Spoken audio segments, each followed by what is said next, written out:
Vejamos agora um exemplo em que a gente tem uma taxa percentual constante por período. Então é comum a gente se referir a coisas que variam no tempo pela taxa percentual que elas variam dentro do período. Então, se você tiver uma taxa percentual que é constante por vários períodos, nesses vários períodos, então, você vai ter uma função exponencial. Então, por exemplo, peguei aqui um gráfico que mostra a mudança da taxa de variação populacional, aqui em percentual. Aqui está 0, aqui está 2,5. Ao longo dos anos, desde 1960 até 2019. Tá? Então, essa é a taxa de variação anual da população em 2019, da população mundial. No caso, aqui a gente tem o gráfico representado ao longo de várias décadas. Então, por exemplo, se eu pegar aqui, vamos pegar mais ou menos aqui, 1990, vai. Suponhamos aqui que em 1990 eu tenho uma taxa anual da população de 1,5% em 1990. Vamos supor que não é o que ocorreu, mas vamos supor que essa taxa permaneça constante ao longo dos anos, sempre com essa taxa de 1,5%. Então, você teria um crescimento exponencial. Vamos ver aqui. Então, supondo uma taxa percentual constante de 1,5% ao ano, a população inicial é calculada assim, P0, né? Suponha que você tem uma população inicial em 1990, e em 1991 ela vai crescer para um valor que é P0 mais um múltiplo, mais uma constante aqui, que vai servir para a gente de base da exponencial. Como é que é calculada essa constante? Bom, então, como que é o crescimento de uma taxa de 1,5% ao ano? Significa que você tem a população inicial de 1990 acrescido por esse número aqui, 15% de P0, do próprio P0. Né? E quanto que é 15% de P0? Bom, é P0 vezes 1,5 dividido por 100. Então, é esse número aqui. Tá? Por isso que você tem, então, esse número, P0 vezes 1, vezes esse número aqui seria 1,015. Tá? Então, essa seria a população depois de um ano. Depois de 2 anos, você teria uma população que é P0 vezes os 1,015 vezes 1,015 de novo, portanto ao quadrado. Isso seria o final de 1992. Isso prosseguiria aumentando e aumentando o número de anos aqui. Após X anos, você teria uma população dada por P de X igual à população inicial de 1990, 1,015 elevado a X, onde X é o número de anos. Tá? E aí, é claro, como você tem uma exponencial, aqui são aceitos números inteiros ou números fracionários também, números reais. Então a gente fala que a taxa de variação, é de 1,5%, 1,5% ao ano, seria a mesma coisa que um número R aqui de 0,015. Essa é uma taxa expressa sem o percentual. Então essa é a taxa anual absoluta aqui, sem escrever o percentual. Então esse número é somado aqui à unidade para fazer a base da exponencial. Ok? Então esse número R aqui é um número positivo. Então essa base aqui é maior do que 1. Se R for um número negativo, né, se ela fosse um número negativo, essa base aqui daria um número menor do que 1 e as coisas começariam a decair. Então, suponha que você tivesse um número percentual, não necessariamente estamos falando de população mundial, é claro, é só um exemplo de taxa, usar uma taxa de decaimento, né? Pode ser de outras ou de qualquer outra coisa. Então, se você tem uma taxa de crescimento e decaimento, ambas podem ser exponenciais. Ou seja, a taxa de variação pode ser negativa, né? Por exemplo, digamos que você tem uma taxa de decaimento de 1,5% no ano, né, no período. Não precisa ser um ano, qualquer período aqui que você queira colocar uma taxa de 1,5% de decaimento. Isso quer dizer que você vai subtrair da quantidade anterior 1,5%, ou seja, você vai subtrair isso daqui vezes a quantidade anterior. Sua base vai ficar assim, né? Então a base da exponencial vai ficar 1 menos r, né?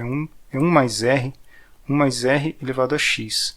Mas o r é negativo aqui, então você na verdade tem uma base que é 0,985, próximo de 1, mas um pouco menor que 1 elevado a x, certo?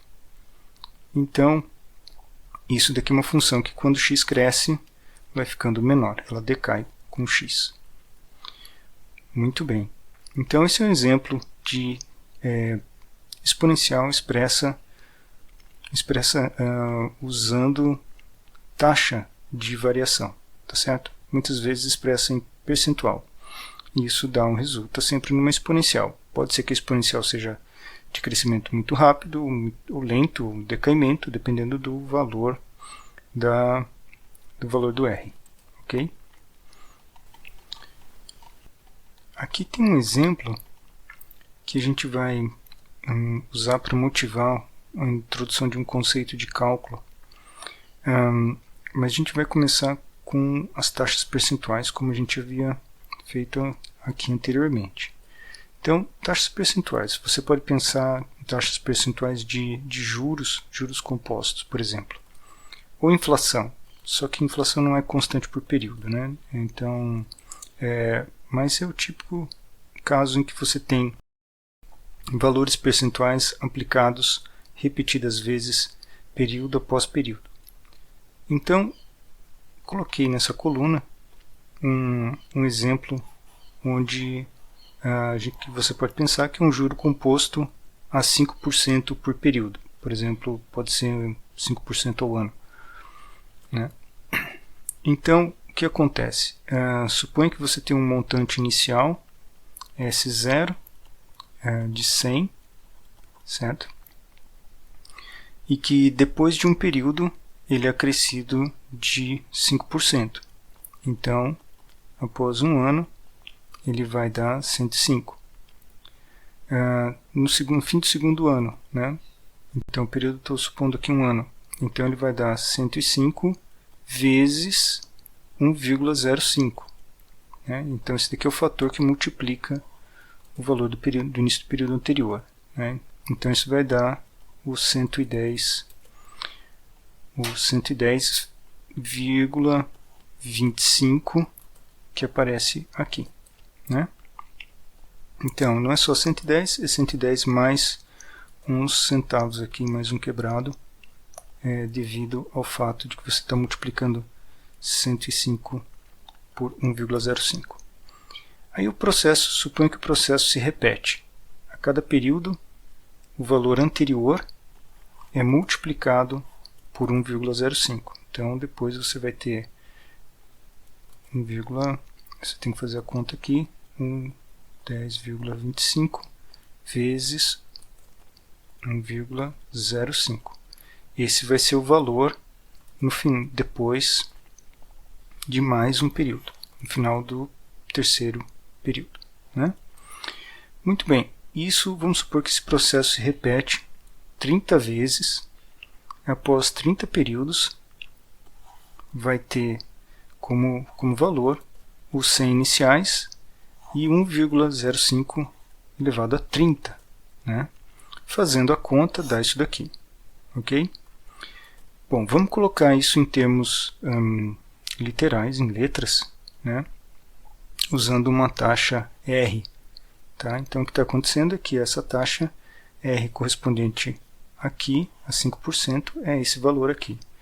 E isso se repete, vamos supor que pelos 30 períodos. Resultado, se eu quiser aplicar para um número de n períodos, então eu posso usar essa fórmula assim, né? Essa fórmula então expressa após n períodos, e está aqui a minha exponencial, se eu quiser transformar n em um valor contínuo real, x. Bom, em todo caso, o que aconteceria se a gente inventasse uma aplicação, né, onde os juros é composto em períodos muito curtos, tá? Então vamos ver o que aconteceria aqui. Isso daqui é uma situação inventada, tá? Mas muito interessante para explicar para vocês de onde aparece o número e, que aparece em cálculo, uma constante irracional que é muito importante, tem propriedades muito importantes em cálculo. O que a gente vai pensar? Vamos imaginar esse processo aqui, onde a gente tem juros sobre juros, e eu vou fazer o seguinte, eu vou imaginar que os juros, que os períodos são fracionados em períodos muito curtos de tempo, tá? Então a gente vai pegar um processo onde pega essa taxa R e fraciona ela em períodos cada vez menores, tá? Então imagine o seguinte, aqui eu tenho R aplicado em um período, certo? Então eu tinha um valor inicial S0 e depois de um ano eu aplico 1 mais R ao valor inicial e eu obtenho o valor S1. Tá? Imagine o seguinte, que eu pegue esse problema aqui, essa aplicação, e eu invente fazer o seguinte processo. Eu vou dividir ela em duas aplicações de 6 meses. Tá? Vai pagar um pouco menos, mas ela vai render juros sobre juros nesses 6 meses. Vamos fazer o seguinte. Então, olha só. Imagina que você tem um período de um ano, né? Então, isso aqui seria uma aplicação, um período de um ano. É essa fórmula aqui. Tá? Agora, vamos passar. Ao passagem desse ano, vamos fazer uma aplicação que, na verdade, a rentabilidade é semestral. Então, o período de um ano tem 2 semestres.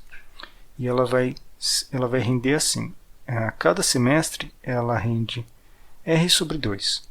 Então, se R correspondia a 5%, essa daqui rende 2,5%. Tá? Mas depois, no final de um ano, você tem 2 semestres. Então, você tem 2 períodos. Você tem juros sobre juros, um semestre, depois outro semestre. Muito bem. Vamos levar isso, refinar isso em fracionar ainda mais. Eu posso fracionar em 12 meses. Né? Então, se eu fracionar em 12 meses, na verdade, eu pego a taxa R, divido por 12, e isso daqui é a rentabilidade por mês.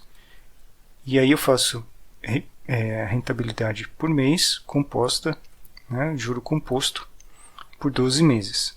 Resultado vai dar um novo valor aqui, que eu vou chamar de S12. Tá? E assim por diante. E eu vou dividir ainda mais. Eu poderia dividir em semanas, em dias, né, ou em horas no ano. Tá? Então, ele vai ficar, ou frações até menores, minutos, tá? Segundos. O fato é que, por período, o acréscimo, a rentabilidade fica pequena, porém, existem muitos períodos no ano. Tá certo? Então você tem esse expoente aqui fica grande. Então, por exemplo, se você tiver em horas, seriam 8.760 horas. Isso daqui seria a taxa R de 5% ao ano, por exemplo, dividido por 8.760, elevado a um número grandão, que que é 8.660. Tá? Então, por hora é muito pouquinho. No final do ano, não é tão pouco assim. Tá? O que vem a ser isso? Então, vamos fazer uma conta aqui. Vamos ver o que aconteceria numa conta bem simples, em que eu vou colocar o S0 igual a 1 e o R igual a 1. Tá? Então, eu quero fazer essa conta aqui com S0 valendo 1 e o R valendo 1. Tá? Então, vai ficar 1 mais 1 sobre N elevado a N. Ok? E eu vou tabelar aqui o que acontece quando N aumenta. Tá?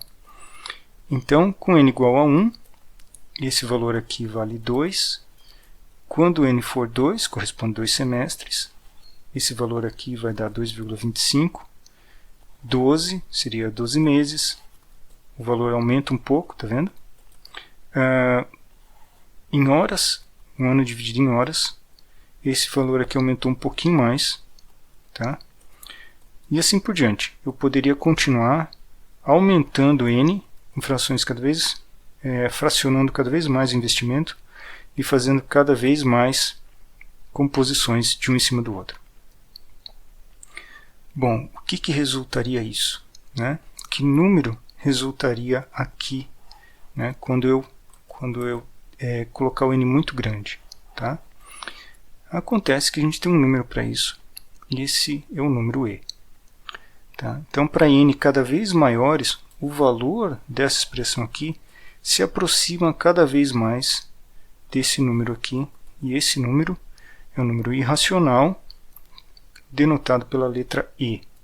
Tá? Ele não tem dízima periódica, ele é irracional, apesar da aparente repetição aqui de números. Tá? Ele não tem dízimo. Então ele tem uma história muito interessante, que vou contar para vocês em outro momento. Bom, ele é um número irracional, com muitas propriedades interessantes em cálculo. Tá? E ele é uma base interessante para a gente escrever exponenciais. Tá? Então vamos ver aqui o que aconteceria, por exemplo, se eu tiver agora retornando ao investimento lá, onde eu tenho Sn igual a S0 vezes 1 mais R sobre N elevado a N. Tá? Eu tinha suposto que o R era 1 para chegar no número E. Se o R não for 1, a gente ainda chega numa expressão que envolve o E. A gente vai chegar em E elevado a R. Vou mostrar como. Então, supondo que o S seja 1, S0, 1 ainda, tá? Supondo que esse daqui vale 1, eu vou então calcular isso daqui com N grande. Tá? O que acontece quando N fica cada vez maior. Então, está aqui. Esse daqui é um investimento fracionado, e eu vou reescrever essa expressão aqui, R sobre N, assim, vou escrever no denominador. 1 sobre N sobre R. Tá? São iguais, né? Isso daqui, mesma coisa que isso. Por que eu fiz isso? Para deixar isso daqui igual ao expoente, da seguinte forma. Aqui eu vou dividir por R e elevar a R. Tá? De tal forma que eu fique com a expressão assim. Fiquei com essa expressão aqui. Para ficar bem claro o que está acontecendo, eu vou mostrar aqui, olha, que esse pedaço aqui, que está debaixo do 1, é a mesma coisa que está nesse expoente. Tá? Então, coloquei uma letra aqui para enxergar isso. Coloquei M. Tá? Então, eu tenho, na verdade, aqui 1 sobre M e aqui M. Essa expressão aqui é o que a gente tinha antes, correto? Só que em vez de N, tem M aqui. Qual a relação entre N e M? É essa. Então, de qualquer forma, se o N vai crescendo e ficando grande, o M vai crescendo e ficando grande também. Se o N ficar muito, muito grande, o M acompanha. Ok que tem uma constante relacionando os dois, mas o crescimento, né, dos dois é inevitável, é o mesmo. Né? Se N fica cada vez maior, o M também. Portanto, à medida que N fica muito grande, M também fica muito grande, Então, esse número aqui se aproxima cada vez mais do número e. Tá? E o resultado dessa expressão aqui, portanto, é e elevado a r. Então, está aí. Esse é o caso quando r não é 1, a gente resulta em e elevado a r como retorno desse investimento contínuo no tempo, né? Todo instante está rendendo muito pouquinho, mas uma coisa composta no tempo. Muito bem, então esse número e tem propriedades muito interessantes, a gente vai falar mais sobre ele mais para frente.